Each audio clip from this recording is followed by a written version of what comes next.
Now coming on to one-handed tie. Though it is called a one-handed tie, it uses two hands. One hand is a dominant hand and the other is non-dominant. You pass the string from the knot station. So you have two ends which are holding in your thumb and the index finger. The first step is to cross over. So over here we are crossing over so that my right hand side is on my left hand and my left hand is on my right hand side.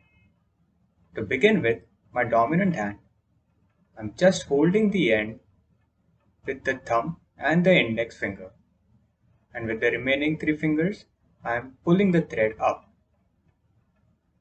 Now my non-dominant hand will bring the loop of thread in front and cross over.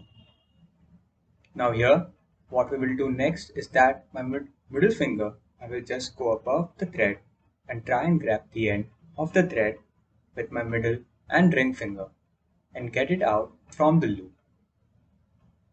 Once out, I will just slide my knot by pulling my hands away.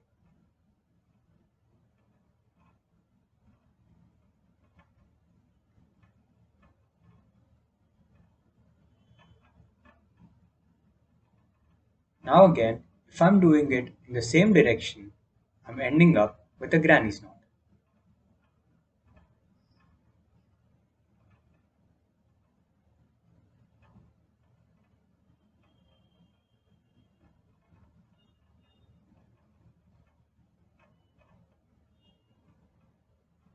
Now to get a reef knot, the next step is to hold the thread in my dominant hand and the non-dominant hand is getting the loop above and crossing over.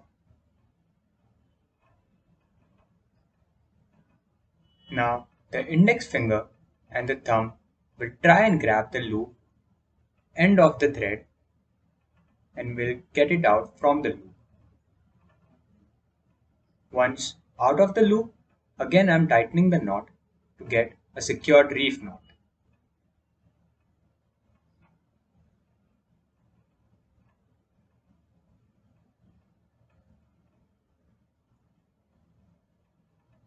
Another way to do a one-handed tie, the technique is the same.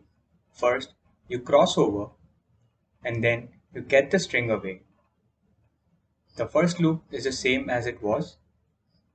In the second loop, instead of going above using the same hand, you can exchange your hand and use the other hand as the dominant hand and tie the knot.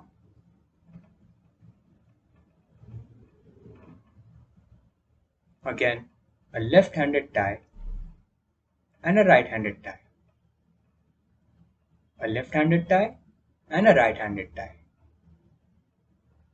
You can see the knot. The important thing over here is to get a square knot.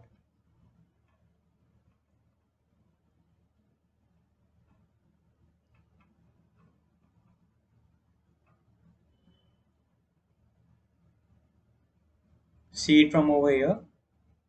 Two limbs going under the loop and two limbs going above the loop. This is your reef knot, which will not slip.